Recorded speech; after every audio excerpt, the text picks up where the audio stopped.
الشيطان الرجيم بسم الله الرحمن الرحيم لا حول ولا قوة إلا بالله العلي العظيم وفوز أمري إلى الله والله بصير بالعباد الحمد لله رب العالمين ثم الصلاة والسلام والتحية الكرام على جميع الأنبياء والمرسلين والشهداء والصالحين والصديقين وعلى خير خلقه البشير النذير السراج المنير أبي القاسم محمد اللهم صل على محمد وآل محمد وعلى آل بيت الطيبين الطاهرين والعمدة إلى أعدائهم أجمعين أما بعد فقد قال الله سبحانه وتبارك وتعالى في كتابه الكريم وهو أصدق الحديث وقول الله بسم الله الرحمن الرحيم كتب عليكم إذا حضر أحدكم الموت إن ترك خيرا الوصية للوالدين والأقربين بالمعروف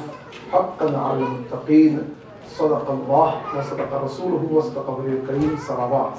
اللهم صل على محمد وآل May Allah subhanahu wa ta'ala bless us and give strength and tawfiq to have all the ni'mat and rahmat. Inshallah, I'm going to cover this topic. That will shed some lights about the will and the importance of the will and how this will can affect in our life and so on and so forth. Before I begin, I would like to ask the audience, anyone can describe me what is the meaning of will? Mustafa, what is the will? Shakir? Something you wish after your death. Anyone? That's what usually comes in our mind. Will. Yeah. Yes, that's true. Will is something, a person who has some desire, some guidelines, some of the things which he haven't done, and he wants to complete those things, and after death he wants to continue that.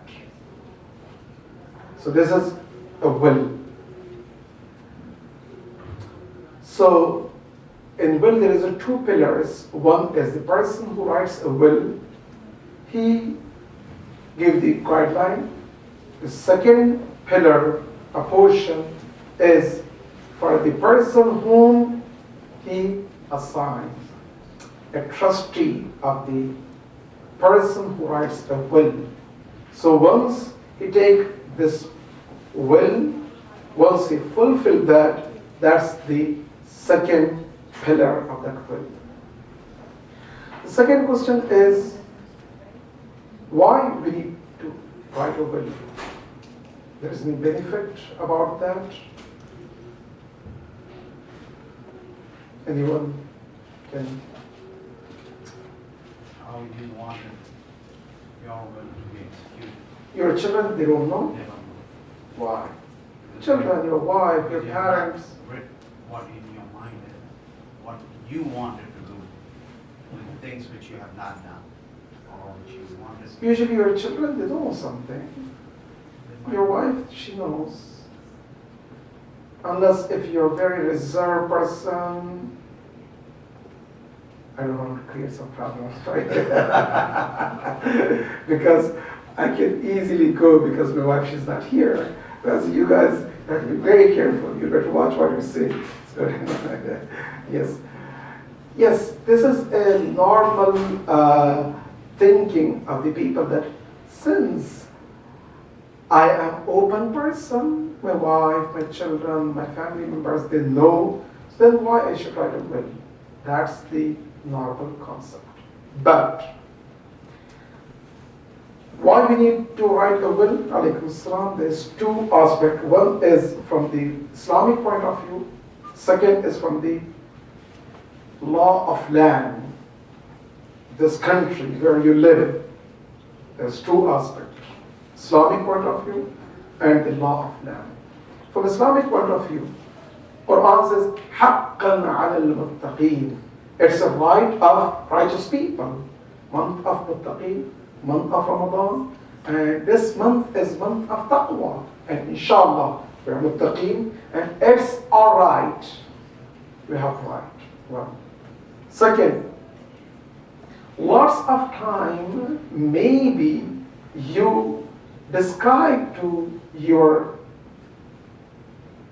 children, family members, parents, whoever, but the reality, the fact here is majority of the time people, they have a conflict after a person dies about how to distribute, what to do, what was his real will, because he said sometimes this, sometimes that, those type of things. In order to avoid conflict and ikhtilafats, it's better to have a will, to give one guideline. Third, this will is baqiyat al-salihat, meaning that through will, the concept of will is not to distribute inheritance. To distribute the inheritance, Allah subhanahu wa ta'ala gave the good guideline. Rather, in a will, a person, he wants to give some of the wish list which he desire to be happen on his absent. Like Baqiyat al-Salihat, he wants to build some masjids, school, or orphanage, orphan, a good cause, those type of things. So will is not particularly about the inheritance, not necessarily Islamically. I'm coming to the law of land. Islamically, even if you don't write a will, Islam gives the solution how to distribute your wealth among the family members. But this will, the purpose of the will is you want to designate some of the amount, particularly 1/3 of your asset, for the sake of your future, your akhirah. So you can assign that portion of that for the orphanage this and that, for this organization, that organization, all of that. Which you cannot achieve that through the earth and inheritors. Then the fourth one is you have lots of liabilities, responsibilities, which is not known to others. Sometimes Shari'i obligations, like for example, fastings, fasting, qada prayer, hajj, if there is any hajj. You have any promise between you and other people. You got some credit from the people. You got the loan. You have some transaction between you and people. Okay, whether it's a huquq al-shar'i, sometimes khums, zakats, sadaqats, kafarats. For example, some of the fasting which you miss while, like for example, from the time of the bulugh till now, my age is 40 plus, okay, 41 year old, and now if I look at myself, I don't know when I become baligh, 13, 14 year old till now, I don't know how many days I haven't fasted.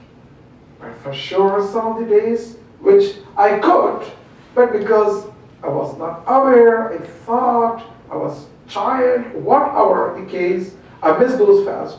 For each and every fast I miss, I have to pay a kafara and also make up that qada prayer. Kafara is 60 people feeding or 60 consecutive days to fast and so on and so forth. So then that's an obligation upon me. Kafara, diyat, qisas, khums, zakats, all those shari'i obligations, as well as your personal loans and obligations. It's not necessary to know to all the people. Each and every one of us, we know. For example, I know better about myself how many days of the fastings, khums, zakat, all those dues I have on my shoulder. Maybe it's not known from the wife and children. It's very important to spell out, even if it's known for the children. Sometimes, maybe if my older son, he doesn't want to do his responsibility, he can say that, who cares, I don't want to do that. So then, I just want to remind that. It's very important to spell out. So, apni zimmedari, my responsibility to fulfill my responsibility. If he has a second son, will that be transferred to the second son? If there is a first son, If he doesn't want to do it. the second son is option for him. He can do it as a mustahab, but it's not wajib. No, but will that transfer to him? No, The it's not. eldest son does not want to do it. No. If he doesn't want to do it, that's up to him, Allah subhanahu wa ta'ala. Second son, it's not wajib upon him. Okay, but if he wants to do it as a mustahab, yes. But if he write a will to his second son, that I know that my first son, he's not going to do that, and you do that. So it's, in that case, it's become wajib. That's the benefit of wasiyah. And also it's a amali khair among all the prophets. All the prophets, they did. If you look at the Quran, Nuh, Ibrahim, Ismail, Ishaq, Yaqub, Yusuf, one after another, all the prophets, they give the wasiyah to their children. All the prophet did so. Imam Ali did so. All the prophets, all the imams, they have a wasiyah. So it means it's something encouraging for all of us. And also, lots of times, we have good intentions. You know what? I want to build a masjid or Imambargah or something. Or I want to do some good khairats. I have this wish list in my mind, but it's not known to the children. I can spell out that I want to continue that, so on and so forth. In fact, what ahadith and riwayat we have is ما ينبغي لامرئ مسلم أن يبيت ليلة إلا وصيته تحت رأسه. There is no mu'min, but he has a ready wasiyah and will in his, under the pillow. That's the sign of the believers, mu'min. Al-mahroon harim al-wasiyah. The one who is a loser, you know who's the loser? One of the losers is the one who doesn't write the will. So don't want to be loser. Al-wasiyah haqqun ala kulli muslimin. It's a right of each and every mu'min and Muslim. من لم يوصي عند موته لذوي قرابته ممن لا يرثه فقد ختم عمله بمعصيته. One of the beautiful dua of the month of Ramadan is اللهم اجعل عواقب أمورنا خيرا. Allah subhanahu wa ta'ala make our end in the best state of the iman and health. Okay? But according to hadith from Holy Prophet, or Imam Ali Islam, the one who doesn't write the will, his end will be in the ma'asiyah and sinning of Allah subhanahu wa ta'ala. Especially if he has some of the obligations. For example, if you're continuing or you're feeling orphan, or for example, if you have an ill father or mother, or if you take care of your brothers and sisters, your aunt and uncles, you have some of the good duties which you're doing. And if you don't write it down in your will, فَقَدْ خَتَمَ عَلَى مَعَصِيَتِهِ. Our end will be in the state of sinning to Allah subhanahu wa ta'ala. Allahu Akbar. And especially if you have for example, some people, this happens lots of times. There's a lots of questions that, if son dies, then he's not going to have any inheritance from his father. So then father is alive, which is dada. For the pota, for the grandchildren, nawasi huya pote, they don't get any inheritance. So this is the will. The purpose of the will is he has to assign portion of that to his grandson. Why? Because if you don't assign that, other children is okay, my brother he died and we don't know what to give him. This happens. I know day and night, lots of people that do. من أوصى ولم يحف ولم يضار كان كمن تصدق به في حياته. The one who does wasiyah, he has to have the wasiyah in good balance. He cannot hyphenate. I mean, sometimes, I want to designate all that to Masjid al-Bayt. What about the children? What about the wife? What about the others. No, we cannot do that. Or if you want to, everything has to go for one son. What about your daughter? What about the children? What about the father, mother? Everything goes to the father, period. I fed up me with children and wife. You cannot do that. So you have to distribute in your will accordingly. Portion of that has to go to masjids. What a beautiful traditions Christian and Jew and Hindus they have. There was a survey in Mercury News. 3 out of 7, more than half, less than half of the Hindus, they have a will and they designate either 1/3 or half of their wealth should go to the Gurdwara or their own Mahabids. How many of the Shia they do that? Christians, most of the Christians, you see they have a will that after my death, my wealth should go to, for example, church. So they got Jewish and Christian and Hindus, they're leading. But I never heard in my life now that people they designate their wealth for the masajids. This is very shame for our Muslim Ummah, because if you look at our fathers and great grandfathers, they built a beautiful masajids in India, Pakistan, Iran, all the places. But we don't. I don't know what happened to us. Uquf in India, Pakistan, Iran, the masajid al-waqf or the waqf properties in billions. But all that is 100 years before, 200 years before, 500, not now. So now we don't have a concept of waqf and wasiyah. In those days, people used to care about that. And still, Christian, Jew, and Hindus they're doing, but not we. That's why Islam encourages us that not all, at least 1/4 or 1/5. Something we have. You see, when I was giving a lecture in a church next to our Sabah Center, amazingly, I saw there is a big file.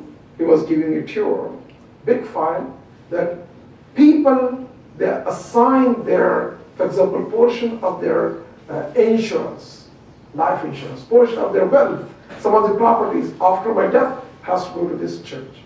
And they have paid off churches and paid off properties. They buy the insurance for the sake of masjids and they own churches. But we don't. I don't know why. So that's why we are behind. If we want to be leading group here, we have to promote this among ourselves.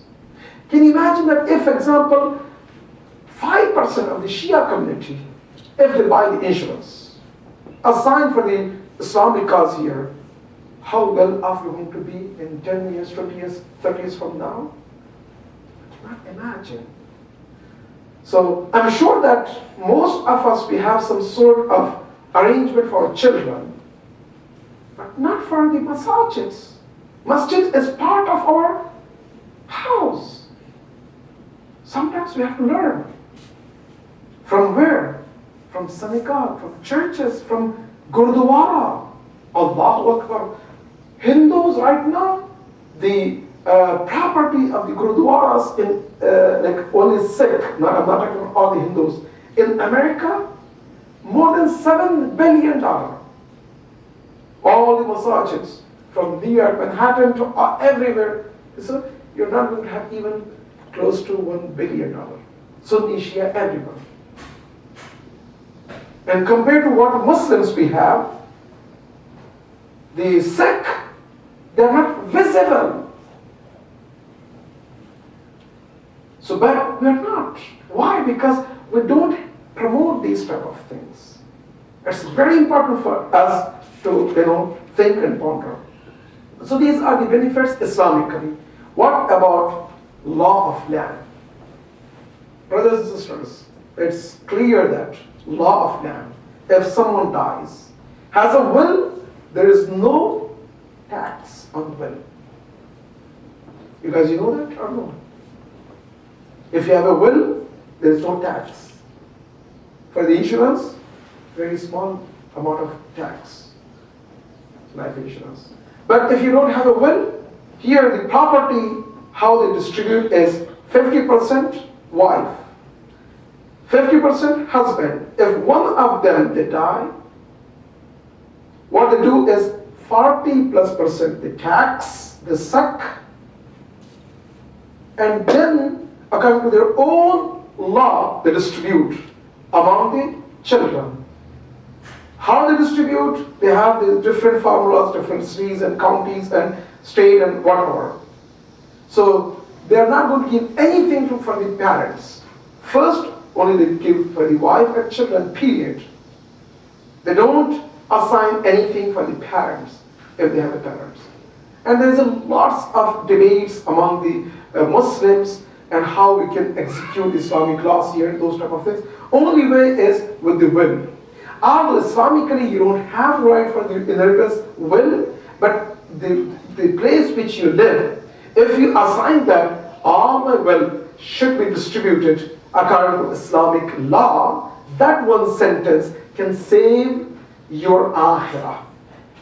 That one sentence can save your akhirah. Why? Because based on that, one can go and distribute that accordingly. Otherwise, 40%, 40+% goes to the tax and so on and so forth. It's very important. Sometimes, yes. But that is also debatable because I had that in my will, that statement. I said, if I die, distribute my property based on the Islamic No, Sharia. that's a very good. That's not the enough. Right. So the first sentence, thank you, brother Jazakallah. The first sentence should be, after my death, all the property goes to the trustee. For example, trustee is X person. And then you give that trustee instruction that you distribute based on that. So Islam, the law of land says that all the property goes to that trustee, period. That's what they care. And then that person will distribute. I'm going to come to that point, inshallah. Thank you. This is very important. Because So, the lawyer who was reading mine, he said, Ali, why do you want somebody else to read the Sharia, understand the Sharia, and then distribute it? Why don't you just spell it out, as you said? very good.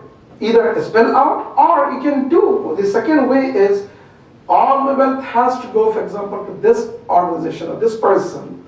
And then you give that person some of the structures, the guidelines. But I'm going to come to that point again, inshallah. So, according to Islamic point of view, I mentioned it.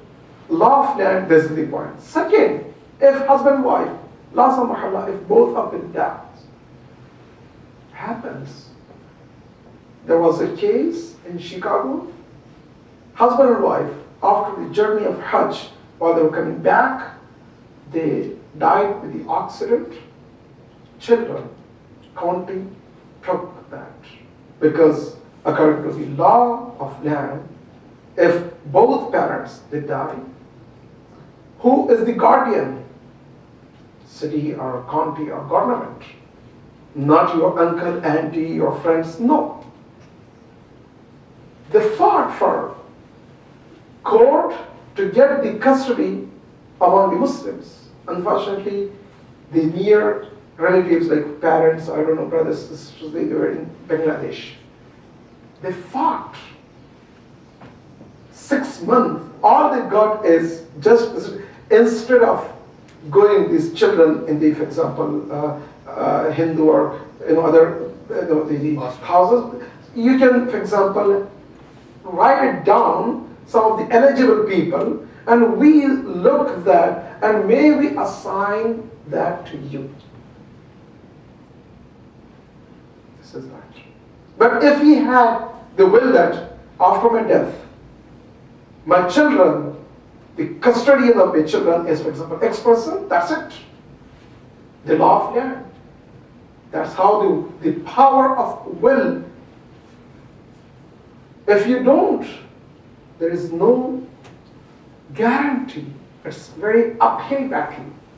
Yes, there was a case in Oregon, they win the case in the court because one of the siblings, they were in, I don't know, some of the Arab countries, and that was a long battle, and to prove that, to bring that DNA test and this and that, lots of hassles. That it's not going to be easy. The easiest way is writing a will, okay? So that's why Islam, American, here, the law of land here is, they don't know Islamic law. They don't know anything. They go with your will. If you write a will, you're going to be away from the tax. You don't need to pay a tax. And you will assign based on your own wish.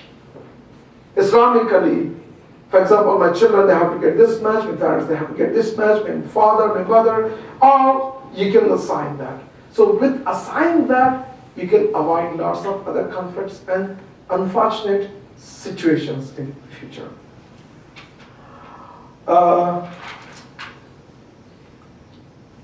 What we have to write in a will, the third point here is what things we have to include in our will. Islamically, you cannot go beyond certain limits. For example, about children.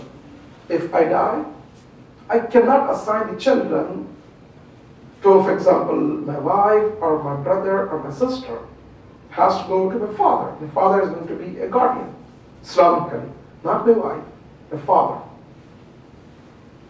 If I don't have a father, yes, my wife. Father, grandfather. If I don't have a father and grandfather, then my wife. So then my wife, she can assign whatever she can do. Islamically, I'm talking about. Or for example, Islamically, I cannot assign that, okay, my friend, while my wife, she's alive, or my father and my mother. But in the American law is husband, if not wife.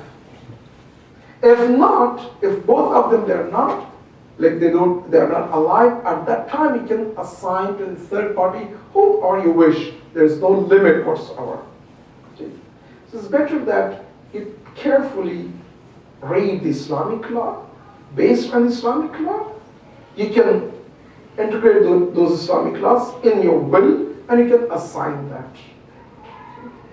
So this is the middle path, and it's very important.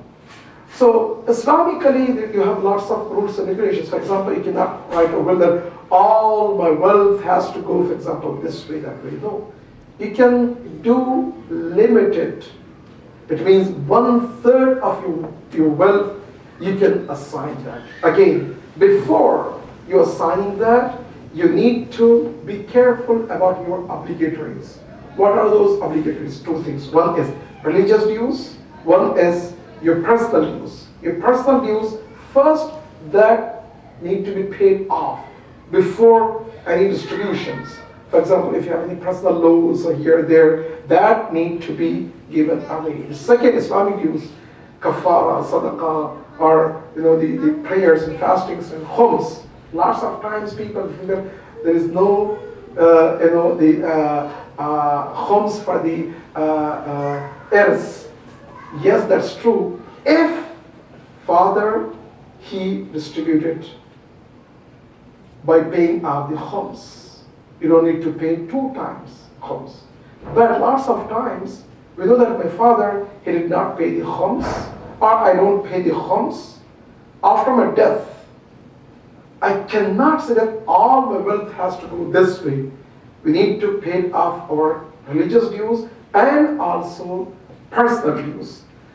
After that, whatever it remains, 1/3 of the property or wealth, I can write a will that this 1/3 of that has to go with my wish. But 2/3 has to go with the will of Allah subhanahu wa ta'ala, which is for the children, for the parents, whatever Allah subhanahu wa ta'ala has arrangement. This is because of the time factor, I don't want to go about that because the heir and inheritance is something else. So in general, here, for the sake of the time fact, here where you live, It's better to write it down everything. Spell out about your children, what spouse, or your parents, based on Islamic law. Don't exclude anything. As our brother mentioned, don't say that according to Islamic law, because according to Islamic law, that's going to be a big question and it's going to be a problem.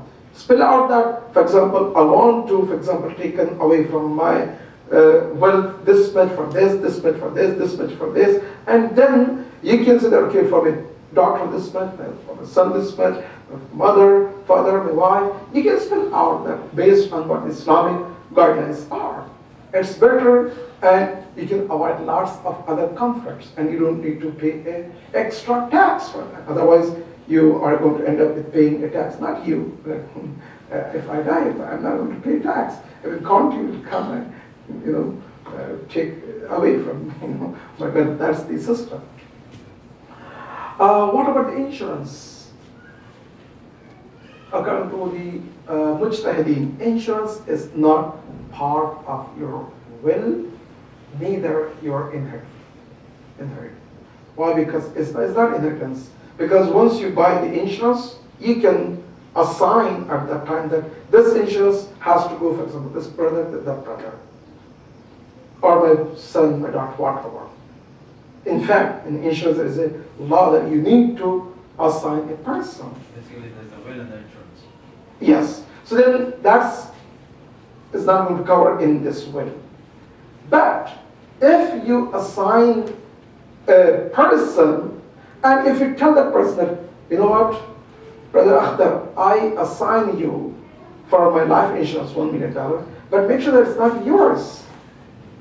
Please take this amount and distribute that in this way.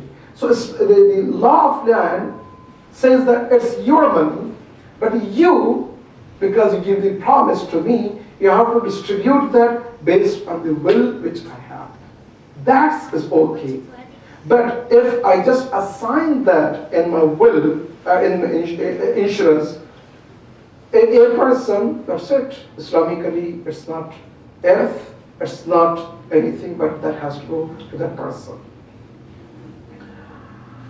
401k and other asset which you have, whether locally or international, whether, for example, in Pakistan, India, or here, whatever, everything will include your accounts, your 401k, your whatever you have asset can cover in your will everything, but only insurance will not cover.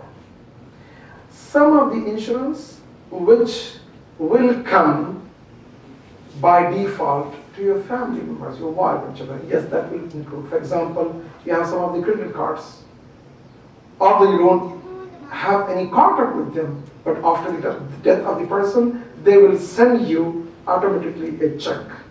That's the insurance, but not known. Or some work insurance, or those type of things which you don't assign a specific person.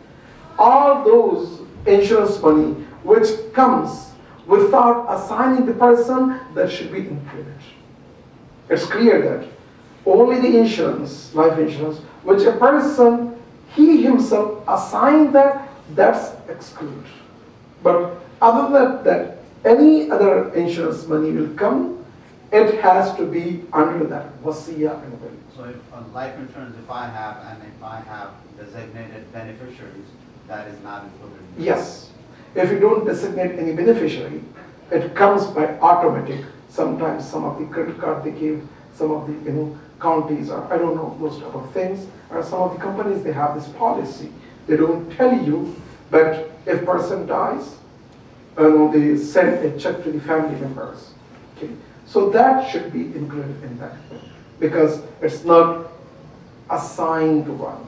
It has to come to the all those property under the will. You can include that. Okay, that's the fourth point, and then the third point. The fourth point is whom you have to assign, or who should be the trustee of the will, executor of the will. Who should be? Islamically, there is no limit. And also, law of land doesn't impose you any limit, but there is some guidelines. You should assign a person whom you trust that he or she will distribute based on my wishes. Perhaps that person has to know some of the Islamic laws and those type of things. It's better to have two people, gawah and shahid, and witness among the masajid. So I encourage all the other places that if anyone wants to write a will, they should consider at least alaykum salam, at least 2, 3, or 2 like community members, whether a religious authority or a zul alim or a trustworthy people among the masjid whom you trust. They can be a distributor and executor of your will. It's very important. But there is no limit. You can assign anyone, but make sure that the one whom you can trust. It's better to have more than one person. According to Quran or Hadith or Riwayat, more than one person. 2 people is good. Although Quran says, Adlaini Shahidain, 2 Adil, but it's not wajib to have 2 Adil. You can have anyone.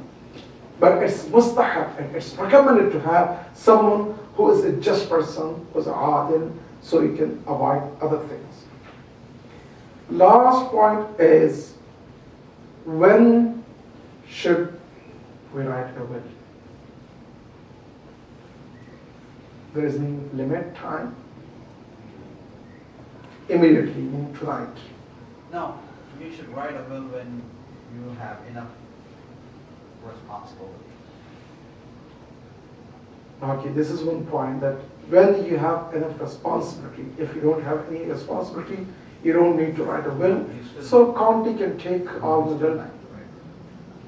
Ahsans. Whether you have a responsibility or not. Haqqan ala al-muttaqeen. This is our right. All of us, we have a right. There is no exemption. That's why I quoted the hadith that mahruman man hurima al-wasiyya, loser, and the one who is mahroom from the mercy of Allah subhanahu wa ta'ala, who did not write a will. We don't want to be among those. When we should write a will? Anytime. The sooner is better. After I become baligh, I need to have a will ready in my bed all the time. That's mustahab to have that. Especially if you're going for a journey, particularly for the Hajj, Umrah, Ziyarats, and any other journey. And when we say journey, when you come from your home to masjids, it's a journey. Because the Prophet used to say that if one wants to take a step from the home anywhere, it's a journey. Especially once we try husband and wife, it's good to have a will ready because we don't know. La subhanallah, one incident, and if we die both, then who's going to take care of the children and all masses and everything? It's better, right? Sooner is better.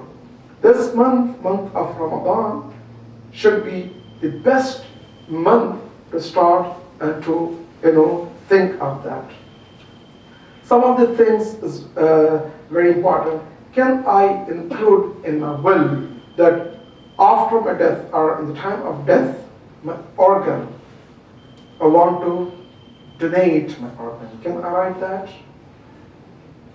Or can I go to DMV and then I can sign that, yes, my body can be used for research, for this and that? Can we? Yes or no? Yes, that's true. We cannot. Yes, after my death, maybe my son can make a decision that which organ he wants to donate based on Islamic instruction. Yes, some of the organs can be donated, not whole body, not like major things, some of the organs, but that has to come not from my will, has to come from the one who is wali after my death. So wali can make a decision for some of the organs. Yes, I can make a decision now. For example, if I want to donate one of my kidneys to someone whom I know that if we don't get, it's going to die or whatever. Yes, I can make a decision for some of that, like my blood, I can donate my blood. Some of the organs which is not going to affect my life, I can do that. But not whole body. And also after my death, I cannot designate, or I cannot write a will. I cannot go to DMV and I cannot write my willingness to donate my organ or part of my organ or my body organ for research or any other purpose. I cannot do that. It's very important that when we write a will, we should not include that. Why? Because it's not my right. The wali, he will going to make a decision if he wants. Because after all, this body is a trust and amana from Allah subhanahu wa ta'ala. It's an amana from Allah subhanahu wa ta'ala, trust from Allah subhanahu wa ta'ala, so it cannot damage the trust in any way or means. من أوصى بالثلث فقد أضر بالورثة والوصية بالخمس والربع أفضل من الوصية بالثلث. Sometimes some of the guidelines are very interesting. When we write a will, we have to be very careful that those who are not in the path of Islam and what you think, you don't want to designate them. Why? Because each and every penny you earn, you're responsible on the judgment day. If I designate a portion of my wealth to my son or daughter, those who take a wrong direction and they spend in haram, I'm not responsible for their haram on the judgment day. It's very important for us to consider that. Okay. So having said that, there is two, inshallah, the attachments, files, which Brother Nasheed he has from Maulana Anwar Ali.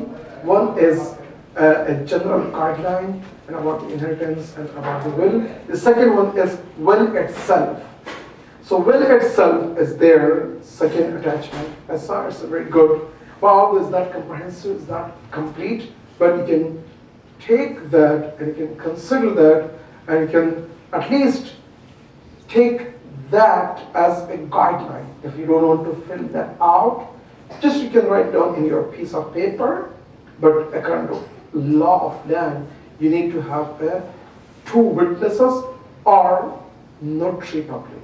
It's better to have both, two witnesses and notary public in order to avoid other conflicts. It's better. But those files which he has some documents is going to give us a very good guideline, which begins with, for example, your name and to whom you want to assign that and the way you want to distribute that. And there is some guidelines that, for example, your wealth, how much has to go to whom and those type of things. It's a good guidelines and inshallah you can have that. Any question? So inshallah go to send it to the community. Yeah, I will send it to the whole community. Inshallah. It'll So you be, can. it'll be two attachments. One is a sample will, and another is a guidelines of how to write that. Yeah. So you can marry those and do your own document. And please consult with a lawyer if you want to. You know, that's a good thing always to consult a lawyer so that you can avoid the probate court. Inshallah, inshallah. So any other question? What will be? All these points which I made is clear. It's clear like mud, right? Inshallah, inshallah. There is no question, mashallah. How great community this, mashallah. No question after 1 hour talk, mashallah. Allama Shaheed Mutahari, he used to say that if you speak for 5 minutes, if people they don't have any question, it means you have to, go away from that community. Why? Because either you're not able to express what it needs to be, or people they're not catching. Otherwise, when we talk for 2 minutes, mashallah, you want to jump on, you have lots of things. And after 1 hour of talk, if you have no questions, there is some concerns. No problem. You explained very well. There's always a debate about 2 to 1 between a son and a daughter. How does Quran, I know Quran talks about it. Very good, mashallah. The question is, there is a debate, especially here, among the Muslims and non-Muslims, that, Islam is not giving equal share for women. And towards women, Islam is appraising. Because always boys, a man will get more than women. That's the allegation. The answer is very quite simple. When we say Islamic guideline, Islamic law is not pick and choose. You have to go all together. The moment you pick and choose, that's you will see the oppression there. But if you go as a package, no. What is the package? The package here is, Islamically, wife should not work at all. It's a duty of husband to take care of wife, children. It's a duty of husband to take care of the parents. What our wife earns for herself, he should not spend a penny for the life. So boy or man, his duty is to take care of the children, all the family members and the parents and everything. So that's why even that half which woman she gets is more than what she needs to. So, but if wife also she's spending all that, or sometimes I saw some of the places, daughter should take care of the father. She is praying the qada prayers of the father and mother. In that case, she deserves more. We have a package, like for example, I'm sorry, there's no time, just 1 minute. About, for example, like husband and wife. Yes, a man can marry 3, 4 wives, but when? Wife should be king. Even wife can say that, what? I don't want to laundry yours, neither mine. You need to laundry my clothes. You need to cook. You need to provide. That has to be written in the Nikah document. Again, so, like you see, wife, she has all those power. It's too, yeah. And at that time, if you have any courage after that, then you want to be second slave, mashallah, it's not a problem. So, it's a package. It's not like something. So we abuse most of the times. Yes, Islamically, it's not oppression, but rather it's a favor for the daughter. Because all the obligations goes to the boy and son. That's why he gets more than the daughter. But daughter also, she's taking care of the responsibility. At that time, it's a different case. But Muhammad sallallahu alaihi wasallam.